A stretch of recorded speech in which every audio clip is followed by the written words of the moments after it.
Welcome back, everyone, to another Slab Stocks, the weekly slab here. My name is Aaron. I'm joined by Nate each and every week here. And Nate, we've got some fun topics to talk about today, don't we?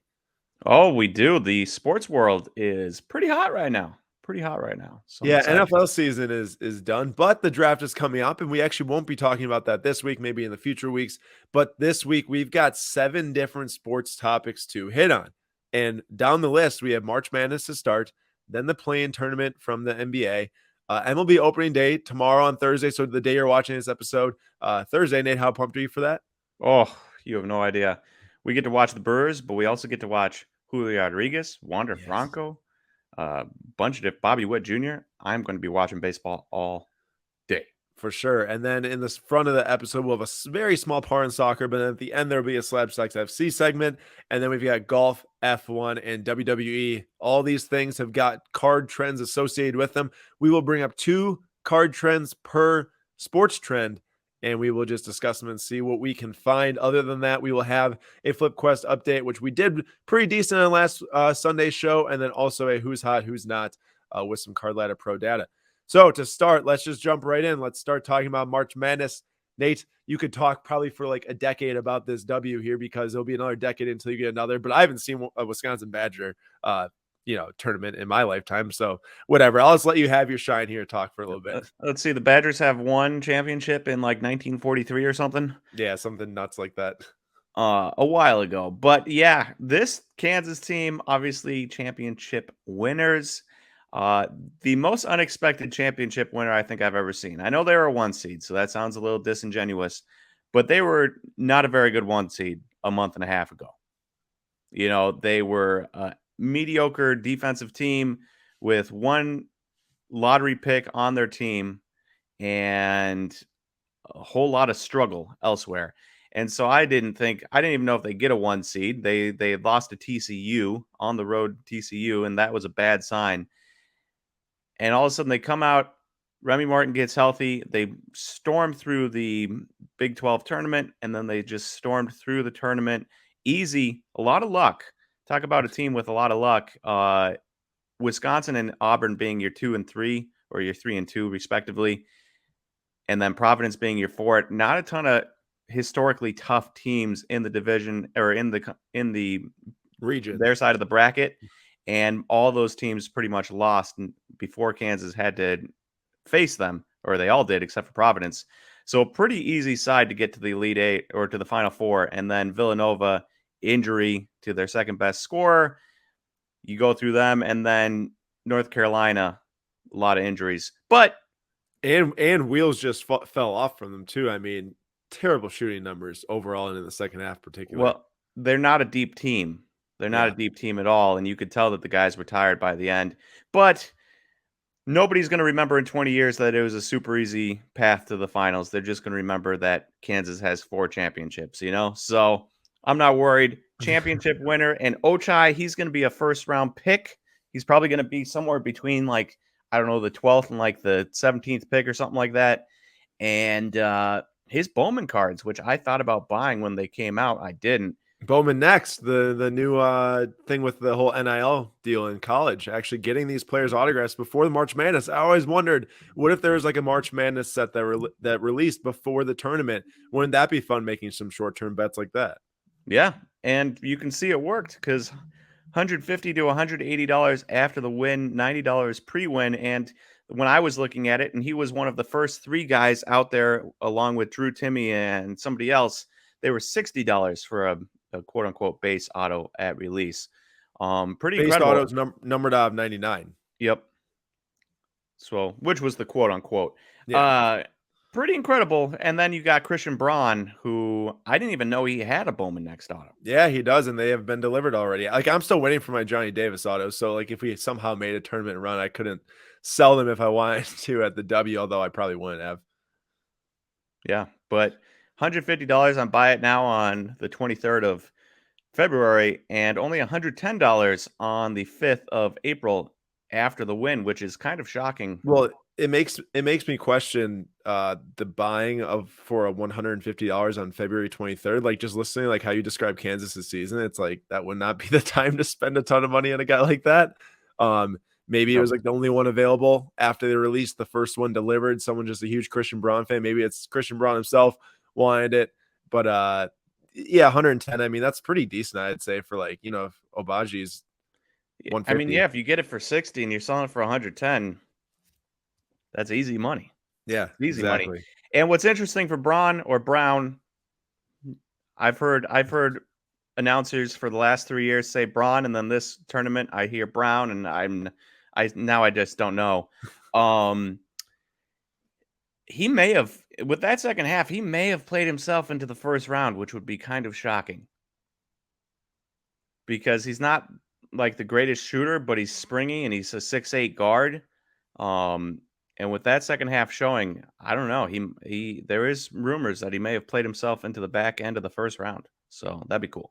I wonder what happens at the NBA draft when these players get drafted. They have those on-card Bowman Next autos released.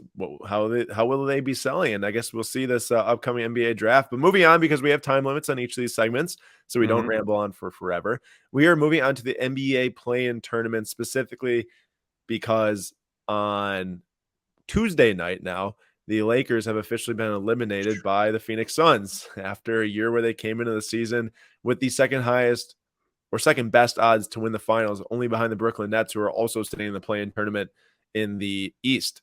So two of the teams are favored, even though I was completely against that for pretty obvious reasons. Now it's showing lack of depth, old age, lack of defense, which is one of the most important reasons. Yeah. How about them Lakers, Nate? Mm. I feel like everyone that wasn't a Lakers fan saw this coming. Now, obviously, injuries had a big part to do with it. Anthony Davis being injured, LeBron being injured. If they're healthy, they're in the playoffs. But But the if they're healthy thing is the argument we can make every single year for these teams that are kind of relying on dudes that might not play full seasons now. that's true. That's true. And you're relying on older age guys, except for Anthony Davis. The Anthony Davis injuries are unfortunate considering he's 28.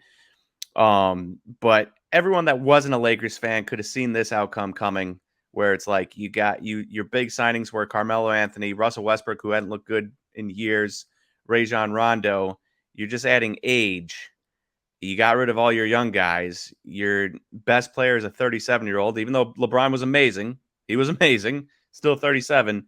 And it's just nice to see that for us non-delusional NBA fans, we were right, and for the delusional Laker fans, a little bit of a wake up call. And the delusional media too. The media was so hype on Well, this they're creation. always going to be hype. The media is always Yeah. West Coast, East Coast bias. The bigger city, the better. The bigger names, the better.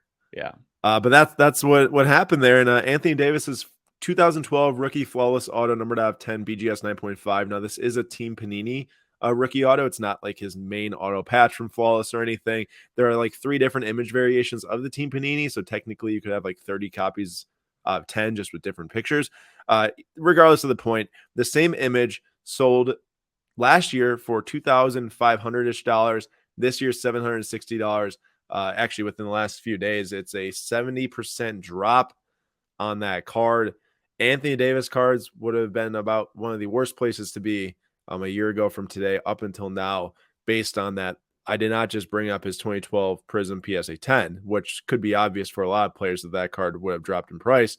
This is a on-card flawless rookie auto where if you pick a number of other players you could have spent $2,500 on, if it was John Morant or any other player, you could be looking at thousands of dollars in profit. Instead, this is thousands of dollars in losses. So, just not awesome. And then for Russell Westbrook, his downtown BGS 9.5. Now it's in a Thunder jersey from 2016. So I'd say a little bit more collectible than maybe a couple of his other cards because there's maybe still some Thunder fans buying it. It's lost $100 since October, the start of the season, from 450 about to 345. And it's just his market's kind of hard to gauge right now because there's not much selling unless people put the cards up for auction.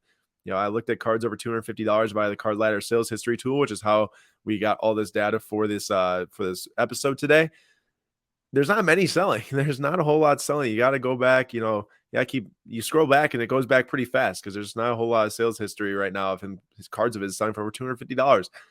It's just not really a place to be, I guess. These Lakers and their cards, even LeBron's, have taken a hit this year, even the nice ones, the rare ones. I don't know what the future's like. It's probably going to be a big shakeup throughout this offseason. If it's not a big shakeup, probably another season of the same stuff, Nate?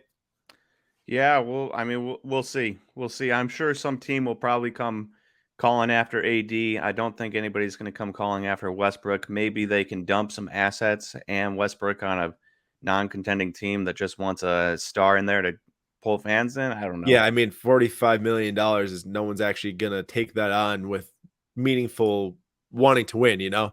Yeah, maybe he goes. Maybe he goes back to the Rockets for John Wall's contract. I was gonna say that that's another terrible contract. He's played like 40 games in like 3 seasons on that contract. It's like $171 million or something in 4 years. Crazy. Also, Crazy. quick shout out to the Suns. Set a team record for 63 wins. Obviously, they were in the championship last year, and I don't know if anybody considered it like to be real because a lot of teams were injured. But then here we are back again. Suns yet again, 63 wins, and looking like they might be championship contenders again. I watched like one quarter of last night's game and they were just on fire. It's like Booker's hitting everything, Aiden's making jumpers. I feel like they're gonna be probably gonna be the NBA finals representative from the West. So what not a huge hot take at all by any means, but they're just No. really good. Moving on. MLB opening day, Thursday. Nate, tell us what the biggest thing is for this season. Let's go. The biggest thing for this season is young guys. The MLB started in their collective bargaining agreement said that if you call up a young player and he performs well, that you will get draft pick compensation for him. So instead of holding back on your Wander Francos for the first month and a half of the season or for your Chris Bryants, teams are calling guys up. So Bobby Witt, Julio Rodriguez, Spencer Torkelson, Riley Green would have been called up if he hadn't got injured. Adley Rushman would have been called up if he didn't get injured. Like a ton of teams calling up a bunch of young studs. And then potentially CJ Abrams. I haven't seen anything yet. Doesn't mean it wasn't announced and I just missed it.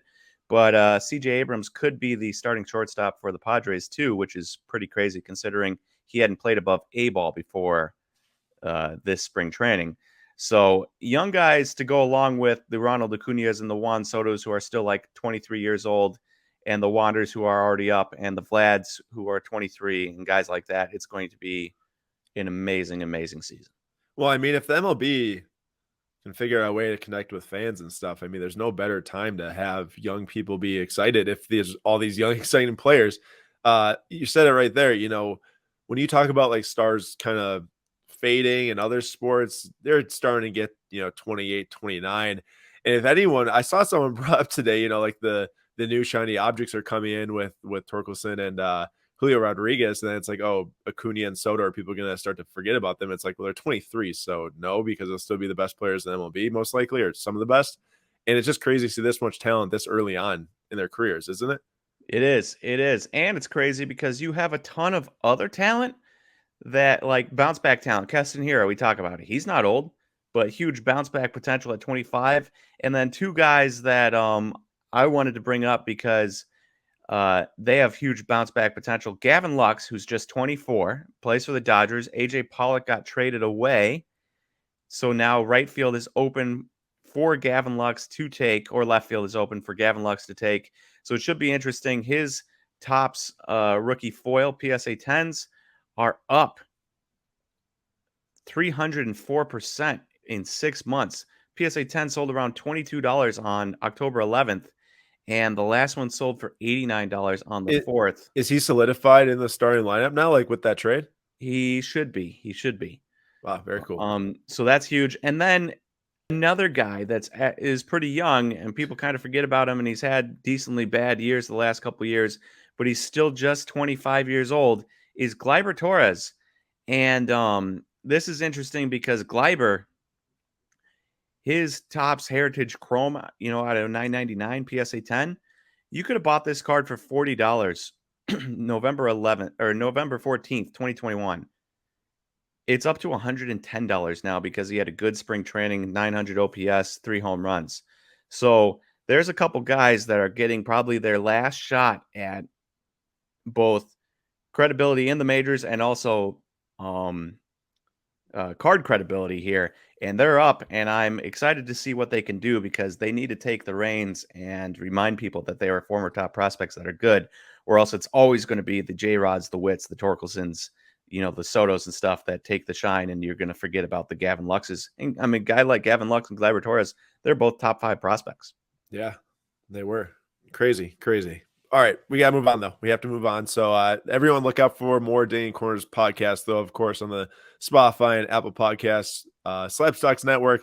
You can find them there, and Nate and Jimbo do a great job with those. Soccer, we've got just two things to point out here is that April and May will all be about the Champions League and the Premier League tables. So Champions League today, actually, we're recording this on Wednesday. Chelsea plays at 2 p.m. Central Time for the first leg against Real Madrid. Zach will update you on all the scores, even from yesterday's first leg at the end of this episode. But to talk about some cards that are associated with these happenings, I'll focus on the Premier League table, which has great interest to do with Nate. The 4 versus 5 spot in the Premier League table is either going to be Arsenal or Tottenham, most likely. And Arsenal is currently tied with Tottenham in points at 54, but Tottenham has played one more game. So Arsenal, if their extra game was actually a reschedule from Chelsea, playing against Chelsea, which didn't happen because of like the EFL Cup final or one of those cups that was going on, FA Cup maybe. And it's a huge one. Like if Chelsea wins that, Nate, it's going to be basically a dogfight with the rest of the schedule. And if Tottenham gets the head-to-head victory, because y'all do play each other one more time in the season, it would be a pretty improbable, I'd say, given that Arsenal had like 3 games in hand at one point on Tottenham. But Arsenal took a tough loss to Crystal Palace on Monday. But really quick here, 2 cards, one of each club. Harry Kane, Octane Auto from Immaculate, a new set that released this year as a subset in Immaculate on-card auto. Sold for $195 on March 29, 2022, not very long ago. It sold today on April 6th for $350. That's a pretty large increase in a couple days span. And I think it has to do with people getting excited that maybe he does return to Champions League football next year. And if one of these clubs doesn't, it's going to be extremely disappointing because this is going to have to be like a return to glory for one of the two. For those that don't know, the top 4 clubs in the Premier League table make the following year's Champions League pool, and everyone else doesn't. So if you're in the 5 spot, you make the Europa League, which has implications for maybe getting to the Champions League in the future. We won't go into the weeds. And then Bukayo Saka, his Merlin Blue Shimmer of 75. So he has a very lack of rookie cards. It's really like his Pitch Kings level 4 from Chronicles, which is a pretty expensive rookie, Bukayo Saka, and then Immaculate rookie. And there's not much else outside of that. He's been super good. And the Blue Shimmer sold for $200 on April 6th via, which is as we're recording this today, via eBay Buy It Now. That's like a $50 card in December. We had like 2 of those, I'm pretty sure. I'm pretty sure I had a gold out of 50 I got for like $100. I think I bought the Red Wave out of 5 for like 150 back in October or something like that. So his cards have increased quite a lot in price. But if you think about a guy who's a more hype prospect like Eduardo Camavinga, or at least was when his rookies were releasing, I don't think anyone's denying that he's a better prospect and everything and better player. But Camavinga's Blue Shimmers are like sitting on eBay for like $100. Buy it now. Now that's a big function of one, like Saka's been hot, but also 2, Saka doesn't have many cards. He was playing the Europa League. He doesn't get all his Champions League releases. He doesn't get all those other cards that come along with being in the Champions League, like Camavinga was. He's got Topps Chrome rookies, Topps Chrome rookie autos. So pretty good look there for Saka and Arsenal. Now hopefully they can finish the deal for you, Nate, and make it in. Let's go. And then beat Chelsea in the Champions League, and I'll be able to make fun of Aaron for life. yeah, whatever. Moving on. Golf, Nate, Masters this weekend. Pretty big deal. Yeah, Augusta National in Georgia this weekend, Thursday, Friday, Saturday, Sunday. Obviously, I won't be watching Thursday because I'll be watching opening day, but you better believe that I will be having golf on Friday, Saturday, Sunday, and I am pumped for it. And there's only one storyline that matters. Tiger Woods. Will he play? Won't he play? The answer is yes, he will be playing this weekend. And not only that, but he's so confident he thinks he could win it. You got to remember, he was just in a car accident like 13, 14 months ago, could have lost his legs, and now he has a slight gimp walking around, to be expected, obviously. Yeah. But from what I've heard, he's looking pretty good out there. He's looking pretty good, and I'm excited to watch him play and see what he can do. because I mean everyone wants to see Tiger win. Even the players in the field want to see Tiger win. Yeah, I So, heard something on ESPN the other day that said that this is like one of the most competitive pools yet for the Masters, where it's not just like, your one or two guys going to go on and maybe be expected to win. Obviously, something crazy happens a lot of times, but mhm. this whole Tiger news is just overshining everything of every other golfer out there, to be expected. But how about that sale that happened on Sunday's PWCC auction that we were bidding? Well, we weren't bidding at, but we were watching it. Yeah, the Upper Deck all-time greats 101 auto from 2012. BGS 9 sold for 11,700, and we had the guy that sold it in our PWCC live stream on Sunday night, and he said he bought it, and we can find it here in December. He was the one that bought it for $4,700 in December, and he sold it for 11,700 4 months later, right before the Masters starts. Absolutely stroke of genius from him, and a huge, obviously huge increase of $7,000. Yeah, that was a stellar play, an absolute stellar play right there. Formula One. Moving on, we got the Australian Grand Prix this weekend. This is the first time that they're racing in Australia now since 2019. Normally, it was the opening of the Formula One season. Now it's the third race of the year this year. Daniel Ricciardo's home race, and there's a lot going on in Formula One right now because a lot of teams are having car problems with the new cars that came out this year. Mercedes with Hamilton performing extremely poorly. McLaren extremely disappointing with Lando Norris did get points last week, finished at 7, but Daniel Ricciardo didn't finish. Basically, he just couldn't. His engine just stopped working and couldn't drive. And it'll be interesting to see if they can maybe flip the script here with the home race for Daniel Ricciardo, whose cards really haven't been selling for a whole lot recently. Like, obviously, if y'all watch Drive to Survive, first season was pretty big with him with the Team Red Bull. Then he moved to Renault for season 2, 2019 season. And if you look at one of his recent card sales, his 2021, the new set that releases Topps Chrome Orange Auto of 25 sold for 1325, which is, that's a lot of money. But if you look back, I saw that there was a red auto from 2020 Topps Chrome numbered out of 5 PSA 8 from the first year set that sold for, it was $2,500. Now this was back in like February-ish. So, Formula One got super hot in the last 2 months, even hotter than it was. So maybe that card sells higher now, but it just seems like that's kind of a lot for that 2021. So I know it's his first McLaren cards, but it's not like he's doing awesome with them, or he even did that awesome last year with them. And we'll see where those go. But Lando Norris, also his cards have taken a big hit. There's a ton of hype for him coming into this year. And now with the car performance not awesome, his refractor PSA 10 from 2020, his rookie, was signed for $855 on February 17th. Now the most recent sale was $685 on March 30th. And then as for the team that's super hot to start the year, Ferrari, with, I guess it's actually pronounced Charles Leclerc, which is crazy to me because you hear the main announcer for Formula One every single weekend. It is Leclerc? Dude, literally check this out, Nate. The main announcer every single weekend says Charles Leclerc, and stuff. And it's just like everyone who watches the races, who's maybe never actually watched Drive to Survive or listen to actually Charles himself speak. Dude, he introduces himself on the show as Charles Leclerc, and I'm just like, what in the world? What's going on? Like, Wait, so the he's not French? same thing with Christian Braun or Brown. Jim Nance is saying Brown. Everyone thinks it's Braun, and what's going on now? So, Oh, I love that because I thought it was Leclerc and I would get corrected. well, I thought that that's what it was to start too until I started to hear the announcer saying Leclerc, and now I'm like, okay, I don't even know what's going on. So, either way, beside the point. Him and Max, the duel is on this year. Last year, you were used to Hamilton and Verstappen. If Hamilton doesn't get this stuff figured out with Mercedes, Charles and Ferrari are in the constructors' lead to start the year. Max overtook him to win race 2. He couldn't finish the deal in race 1. I think race 3, we might see another duel again, although I've heard that Red Bull is not historically very good at Australia. They've had one podium since 2014, which seems crazy. I know they didn't race there in 2020 or 2021. So, Max has been amazing the last 2 seasons. So we'll see. We'll see what happens there.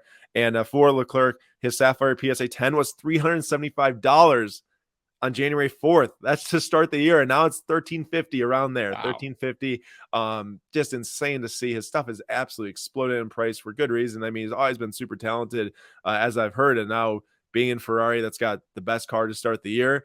We'll see what happens the rest of the season, but it's a risk. It's a risk buying his cards right now because if they don't keep it up, I mean, I'm sure we'll see some suppression. And on the flip side, McLaren. Yeah, Leclerc is only 24. yeah, he's young. Most of these really talented drivers are between like 24 and 27. It's a young field, and Gasly's 26, and Lando's the younger one of 22, I think. George Russell's like 24, so like a lot of these guys are really young, and that's what we're looking at for F1. But I'm not going to talk for forever, and I could talk a lot longer.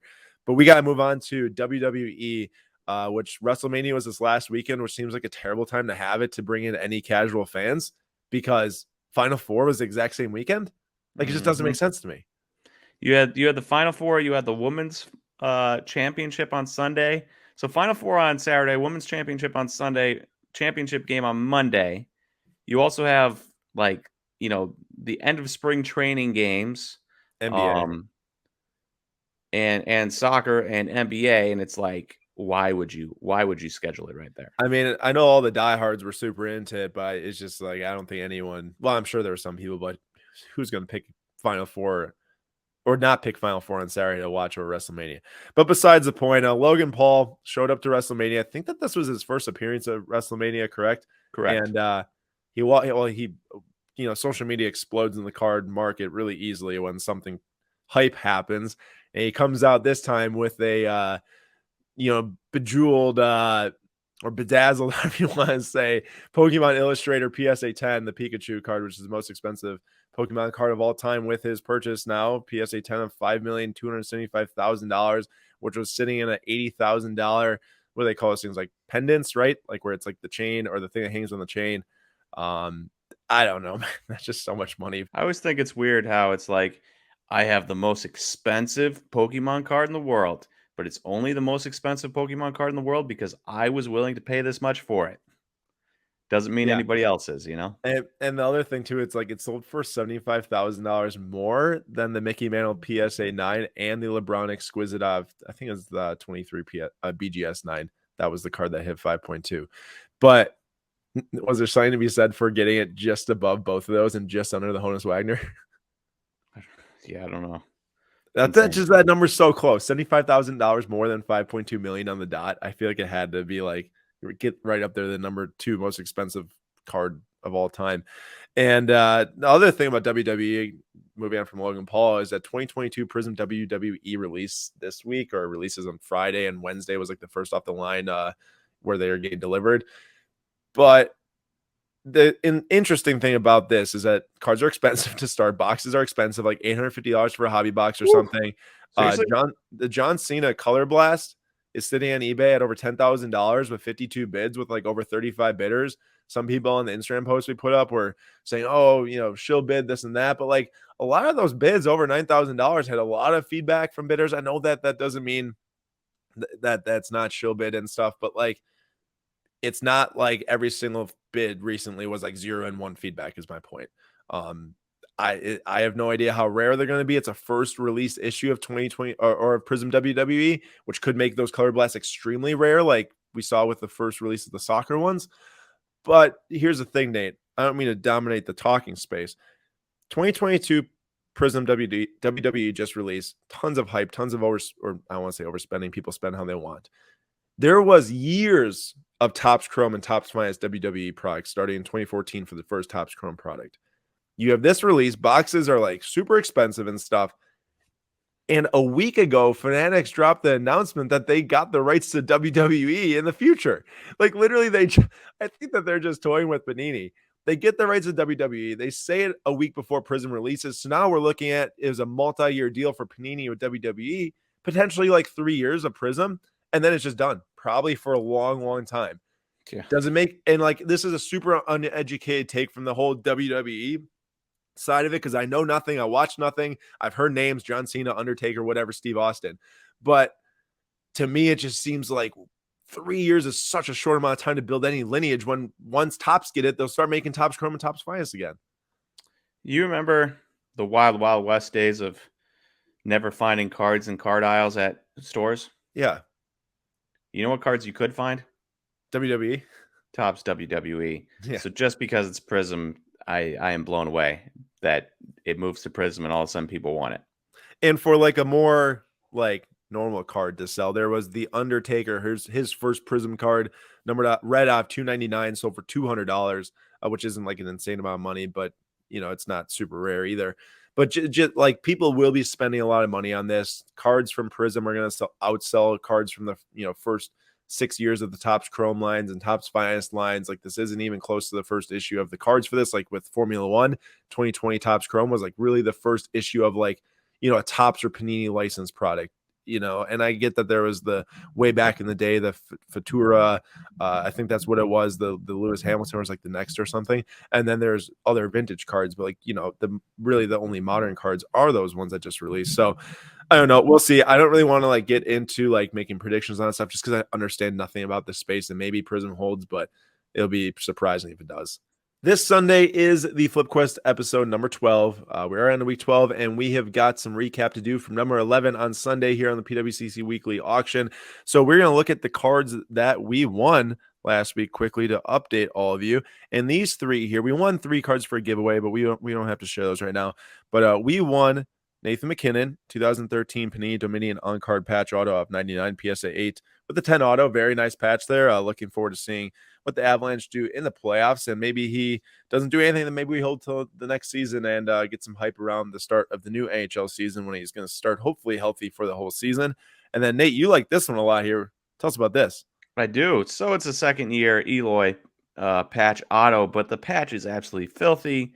Anytime you can get already graded, absurd case there. Look how large that case is. Yeah.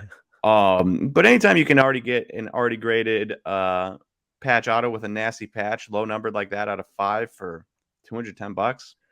Yeah, and it's a PSA 9 too. It's got the hat patch for those listening on podcasts with the S and part of the O from socks, from like their vintage hats. Extremely cool. And the last raw sold for like $255. That would complete the other half. So pretty content with, like Nate said, PSA 9, the 10 autograph at that. And then we got this one for the SlabStox PC, Keston Hiura on-card auto, number out 25, PSA 1010. The back of it's got the bazooka back, which is why it's number out 25, which has got Bazooka Joe, and it looks like the like a gum package with the 5 cents on it. It's just such a cool card, and under $70, hard to beat that. It really is. We had one card that sold on Sunday too. That was part of our FlipQuest 2022, which is this Vladimir Guerrero Jr. Finest Flashbacks auto, number out 25, PSA 10. It's a pop 1. It sold for $720 on Sunday. Obviously, we don't get that full amount. There's fees associated with selling everywhere, and we basically got $624 out of it. We spent $552. It's plus $72 in profit, plus 13% on our original investment. Now, the thing is that, this, we're starting to learn something here, right? Like, we've tried to probably sell around 8 or 9 different slabs. We're now positive on the year overall. I think like plus $20 or something on this FlipQuest 2022. Let me just check just so I don't throw out a bogus number. We're actually plus $52 in profit on that. So good. We're back positive. The only thing that, about this is it's pretty difficult in the sports card marketplace to buy a slab and within like 2 months try to turn it right away, especially when everything's public, right? Like, it's not like we're buying these things at a card show for a great deal, going and selling it. Like, we've had really good success, obviously, selling other cards on here that aren't part of FlipQuest 2022 that we've covered in our live stream episodes. But the buying the slab and selling it super quickly it's a difficult task. So I'm happy we're positive on the year so far. But I think, like our big ones like the Mbappe Kaboom PSA 9, like kind of playing that one for the World Cup. Heritage Acuna on-card auto PSA 10, playing that for hopefully his big injury return, comeback, and having a huge season as a lot of people are expecting. I think that's going to be the bulk of hopefully how we are successful this year, is by picking a couple of those that we can hold for a long time, doing a little bit of flipping in between. Because it is going to be hard to make like 40-50% within 2 months on a card, unless it's just a stellar play. Yeah, you just have to make a major guess. What do you say, Nate? You'd have to take a major guess on somebody that's about to blow up and buy them before they blow up. And that's hard to do. Exactly. And then what? Then we risk the long-term viability of that investment also in case it doesn't happen. So we'll see. I think we'll have a great rest of the year. Hopefully those 2 big cards pay dividends for us. But now let's look at this week in the weekly auction number 12 and the 2 cards we're watching. All right, Nate, you start us off. Tell us about your favorite card here on the left. Well, we got Marco Luciano. Obviously, I've been a big fan of Marco Luciano for a while. So has Aaron. Through you. Through me. Yeah, that's true. And it's gold autos. Gold autos are huge cards in the baseball market, no matter who it is. But Marco Luciano is a top 20 prospect. Now, some concern here is that he had a 577 OPS in high A last year, a 730 OPS in Arizona Fall League, and in spring training, he was absolutely atrocious in his 11 plate appearances, a 384 OPS. So he wasn't good, and he played the equivalent of high A competition in his spring training matchups. So for me, I'm interested in it because his last little bit of baseball has not been good by any means. He's 20 years old. He's got a ton of power out of shortstop, so it's super interesting. But I'm curious as to see where this goes, and it could be a pretty. It's a risky play, but it could pay off big time if he finally figures it out this year and starts destroying high A, double A. This could be a pretty cheap card that you can get and have massive upside on. So the last sale of this was October 17th, 2021 for $4,352. And it's a true gold auto. Normally gold shimmers sell, so it's been a bit since the last one sold. But I look at this and I can't help but think, you said how bad he's been. There's always that guy that has a huge Bowman Chrome auto that just flops. Jerks and Profar wasn't as expensive because back in the day, that not this much money was being thrown around at cards. But his cards are virtually worthless now. I'm not saying that Luciano's going to be that guy. I don't even know anything about him outside what you just said right here. So and it's just interesting to see. It will turn out one way or another, I think. Yeah, and people have to remember that just because guys are coming up and doing really well doesn't mean everyone's going to look at Jared Kelenic last year, absolute flop, and the start of spring training he was flopping. He got better at the end, but not everyone is going to be an automatic star, especially even in the lower minors, even though you're kind of expecting it. I agree. And for mine, we're looking at the one in the middle here. This is the 2013 Panini Innovation Giannis Stained Glass Light Blue Rookie PSA 9. Now, the reason why this card's so interesting, it's already at $1,700 current bid before the buyer's premium. It's so interesting because it's the light blue. And I was doing some data searching on Card Ladder Pro. I can't find any light blues that sold. I don't know if it's a recent. I even typed in blue, not even light blue, and I can't even find any. There's plenty of the normal stained glass, not colored or anything. They don't sell very often. Like the last one that sold was on February 17th, the BGS 9.5 for $34.75, and then before that, November 15th, the PSA 9 goes for $17.75. So like this card here, I literally have no idea how much it's going to sell for because there's only been 4 graded by PSA that are 9 or higher, 3 10s it sounds like, and I just don't know how none of them have popped up to sell. I mean, I will say this about Card Ladder Pro's sales history. I think like once you go before 2020, there's no buy it now sales from before that because there's no access to them. So there could be some buy it now sales from the past, but at least no auction sales. And yeah, I have no idea how much it's going to sell for. I'm intrigued. Pretty rare and a very cool card, to say the least. And maybe we can get it, but I have a feeling it's going to sell for quite a bit. Nate, isn't that someone who used to be a part of SlabStox, or still is kind of? SlabStox Sam's favorite card ever, Innovation Stained Glass. I don't know if he ever knew about the light blue, but he would love that card. I was thinking, it would have been amazing if they, instead of light blue, would have made it like a forest green and red with a little color match there, stained glass. That would be interesting. Incredible. What I kind of like about this is, you see this big stained glass in a church, and sometimes they got those vibrant colors popping out. That's what this makes me think of, like the sunlight's kind of coming through, because the normal stained glass looks a little dull, and then the gold one looks really cool where it's like gold instead of the light blue. But a very cool card, and looking forward to seeing what it sells for, and looking forward to seeing what all these cards sell for in the PWCC weekly auction number 12. Please join our Flip Quest episode number 12 this Sunday, 9:45 p.m. Eastern time on YouTube Live. Moving on to who's hot, who's not of the week, and our who's hot is Julio Rodriguez. So J-Rod, as he's affectionately known, has the call up to the majors for the first time, and people couldn't be more excited. Obviously, you all know how good he is. Unless you've been living under a rock or don't pay attention to baseball, everyone knows how good Julio Rodriguez is, and he's been amazing in spring training, and you can see it here. His prices off the charts. A speckle auto, and you got to remember that these speckles were kind of added in. I think 2019 they were added in. Yeah, I think it was this year. Well, yeah, I think so.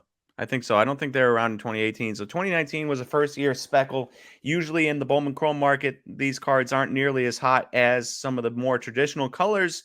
And yet you can see here PSA 10 all-time. just a gigantic jump, almost $4,000 for the last sale. The last couple sales around $4,000. People are excited. People are really excited about Julio Rodriguez. I'm excited about Julio Rodriguez, and I can't wait. MLB.TV, free for T-Mobile customers. Shout out. I get to watch him this year. For our Who's Not of the Week, we have John Morant's Optic Hollow PSA 10. Now, John Morant would be the season-long Who's Hot in the NBA. However, he has been injured since around March 15th, 18th. His last game he played was 18th. Nate said he missed a game on the 15th. And if you scroll down here and look at his 2019 Optic Hollow PSA 10 rookie, around the 8th to the 15th is worth around $1,000. The last price here was on April 4th, $760. So clearly, sometimes with these cards, pop 504 on a hollow PSA 10, which like 500 used to be like, oh, that's not that much, but now it kind of is a lot. And it's just hard to maintain prices of like MVP caliber play when it's happening, like especially when you're not playing then. Out of sight, out of mind type of thing. And even with a guy who's been as high as John Morant this entire season, the last month, at least for this card in particular, his high-end stuff, rare stuff, I'm sure is doing just fine. But it's in a little bit of a struggle mode here. Nate, is there a little bit of a short-term buy potential if the Grizzlies do take the regular season momentum and move into the playoffs? Or are you a little worried about how good the Grizzlies have been without a guy like John Morant? They are really good without John Morant. A little while ago, I thought I saw they were like 18-3 on the year, or 19-2 or something like that without him. And that was maybe a week ago at this point, or 4 or 5 days ago. So I don't know what it is now. Potential buy, but you also got to remember that this is just a month trend. Like if we started at the start of the year, this would be For if sure. you went to a 6-month trend. 6 months, and it's actually pretty even. But I think that this was October 16th. 3 month is even. This card really has had an interesting run here because it's kind of went up and down as you see here on the chart. Like, what about 1 year? Go 1 year. Yeah, I got Check you. that out. Yeah, it's an interesting one, right? Like if you buy it at the end of December, this card's around $400 to $500, and you're making money when it's hitting upwards of 1,000. But there's no real like 3-month massive gain, 6-month massive gain. It's kind of like you had to play the trend completely right as it's went up and down like crazy. So there's your answer. Since it kind of is hovering around that middle section there, I don't think if you took the average price, it would have to be somewhere around It's right here, 782. So you're basically buying the average price. I wouldn't touch that. Yeah, I mean, there's not, and the only way you would is if you think he can come back in the playoffs, play as well as he was at the best, and sell for 1,000. At that point, is it really worth the risk? Probably not. Because it's not super rare. But that's our Who's Not for the week. We, hope for the best, obviously, for John Morant in the playoffs and for everyone holding on to his cards, as they are an exciting team to watch. But look out for those other players on that team. Desmond Bane, really good. Even when he's been out, they've been playing well. So Big 12. Tyus Jones, Duke, Nate. Yeah. I mean, they beat us, Wisconsin. So Jaren Jackson Jr., the only good Big 10 player in the NBA. Whatever. Get out of here. But also not super false either. Well, don't forget Kevin Huerter from Maryland. Come on. My bad. You're bad. I know.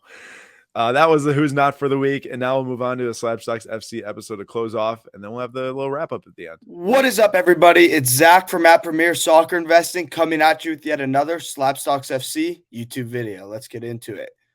First, we got the World Cup draw finally. And there's some really exciting matchups that will take place in the group stage. First, when you look at Group A, it's a group with Qatar. You have to like the Netherlands to come out of this group on top. And then I think it's going to be a battle between Ecuador and Senegal for that second spot. So I think Senegal's top-level European experience for the likes of Mane and Mende will be enough to see them through. Moving on to Group B, the USA's group. This is a fun one here. England and USA are going to run back their 2010 World Cup group stage matchup where the U.S. tied England in a last-gasp equalizer in that one. I really expect England to be the favorites to win the group, and then I think the U.S. will come out ahead of Iran, and then whoever comes out of the European playoff, whether it be Wales, Scotland, or Ukraine. I think just the U.S. is such a good team at the biggest moments. They play up to the team's levels, and they know how to win now. This U.S. team does know how to win. They're hungry, they're young, they're competitive, and they have quality, and I think that'll be enough to see us through to the knockouts. Moving on to Group C, Really like the matchup of Argentina, Poland there, Messi versus Lewandowski. That's going to be a fun one. Then Saudi Arabia and Mexico as well make up this group. I think Argentina is going to win this group. Pretty confident in that. And then I think Poland has enough to get past Mexico. They have the star power. And again, that talk about a team that's hungry. Lewandowski is starving for World Cup success, and I think he's finally going to get some at the end of 2022. In Group D, France versus Denmark. That should be an exciting one. Mbappe versus Eriksson. Those will be the two teams that get out of this group. Peru, very underwhelming. Australia is not what they used to be. UAE, not. And Tunisia don't pose any threat either. And then in Group B, we have probably the matchup of the round between Spain and Germany. Obviously, two of the Europe's leading national teams, both countries who have won World Cups in the last 12 years. Both are now transitioning into very young, exciting new cores of players. And I think it's going to be a coming out party for both these countries at this World Cup. And unfortunately for Japan and then either Costa Rica or New Zealand, they're just not going to have enough to keep up with Spain and Germany. And then moving on to Group F, this one is actually really interesting to me. I think Morocco finishes bottom of the group, and I think Belgium finishes top of the group. But Canada is a strong team. They're going to be playing with house money considering they haven't been to the World Cup in over 30 years. They have a really young, exciting core with Davies, Buchanan, Jonathan David. And Croatia is really an aging team. And when that father time hits you, it hits you. And while it hasn't fully hit yet, I think it could happen to them in this World Cup. And I could very well see Canada making it out of that group instead of Croatia. And then in Group G, you have Brazil, Serbia, Switzerland, and Cameroon. I think the Switzerland are going to continue the tournament success they've been having recently, build off what they did in the Euros, and they will get through along with Brazil, who will win that group. And then Group H is really, I think, a toss-up. I think any team could qualify from this group. Any team could win from this group. Any team could finish bottom of this group. South Korea and Uruguay are going to be relying on their star strikers and Suarez and Heung-min Son, respectively. Ghana is always a tough out in the World Cup. Yes, this isn't as good of a Ghana team as we've seen in years past, but they'll still be tough. And then Portugal, obviously, might be Ronaldo's last chance to win a World Cup. And they have a ton of quality in this team. But they've also struggled, as seen by them having to go through the playoff to even qualify for this World Cup. So I want to call them unquestionable favorites as is. Moving on, big weekend this weekend in the Premier League, both title race and top four race. City and Liverpool both held serve, setting up a titanic clash between them next weekend. I believe that really should be a big title decider. And then onto the top four race. It's really looking like now it's just a race between two teams, Tottenham and Arsenal, with Tottenham winning against Newcastle 5-1 at the weekend and Arsenal losing 3-0 to Palace. Tottenham holds onto that fourth spot, though obviously have a game in hand. But Tottenham, we are in control of our own destiny because we are playing Arsenal in the second to last week of the season at Tottenham Hotspur Stadium. I figure the winner of that will make top four. We have a bit of an easier run-in than them, so they could drop points along the way as well. But a North London derby to decide who makes the Champions League, sign me up. That'll be awesome to watch. And then here's big news in just the card business space as a whole. Topps is replacing Panini and becoming its official licensed partner from 2022 to 2028. And what's really cool about this is, well, it already made sense for Topps to move into this because Fanatics, Topps' parent company, already has merchandise deals with UEFA, so it's a further continuation of that.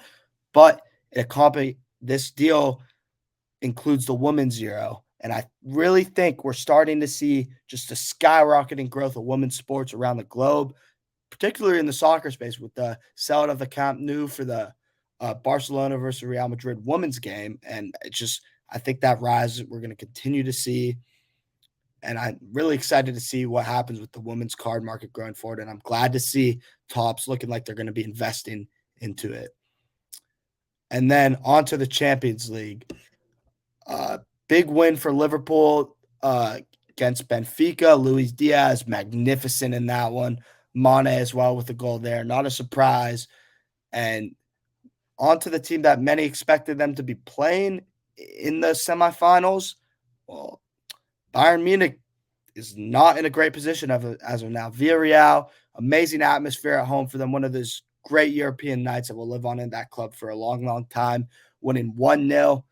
Though I have to say, it does feel a bit like how Bayern was in the last leg against Salzburg, where Salzburg got that 1-1 draw at home, and then Bayern just smashed them at the Allianz. I could very well see that happening again. Although Unai Emery's teams do know how to win in Europe. Granted, it's been the Europa League previously, but he knows how to set a team up to win a game in Europe, to hold on to a lead. So Bayern's got a lot of work to do if they want to set up that dream matchup with Liverpool in the semifinal. And then on to the other side of the bracket, Karim Benzema is just out of this world at the moment.